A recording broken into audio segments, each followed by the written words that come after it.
అవునవును సార్. అలా ఇంకొక కెరీర్ ఆపర్చునిటీ ఏంటి అంటే టెస్టింగ్ సైడ్ ఉంటుంది.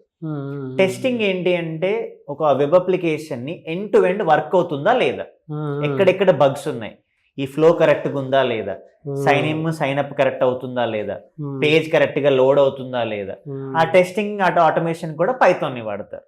సో ఇలా డిఫరెంట్ వింగ్స్, డేటా అనలిస్ట్ నుంచి స్టార్ట్ చేసుకొని automation, testing, web development, AI, ఇలా మల్టిపుల్ డొమైన్స్కి పైథాన్ వాడుతున్నారు. సో దానివల్ల నాన్ నేటివ్ వాడికి ఇంకా ఈజీ అవుతుంది. ఎలా సార్ అంటే కోడింగ్ వచ్చేటప్పటికి ఏ విధంగా ఉంటుంది, ట్రైనింగ్ పీరియడ్ కానీ ఆపర్చునిటీస్ కానీ ఎలా ఉంటుంది? మన దగ్గర పైథాన్ తోటి three different set of courses deal చేస్తామండి. ఒకటేమో Python full stock. Python full stock వచ్చేసి 100 days డ్యూరేషన్. అంటే పైథాన్ ఫుల్ స్టాక్ నేర్చుకోవడానికి ఎవరైనా ఎలిజిబుల్, ఐటీ అయినా నాన్ ఐటీ అయినా కూడా. Career opportunities full stock side వెళ్ళిపోవచ్చు, ఇందాక చెప్పిన వెబ్ డెవలప్మెంట్కి వెళ్ళిపోవచ్చు, టెస్టింగ్కి వెళ్ళిపోవచ్చు.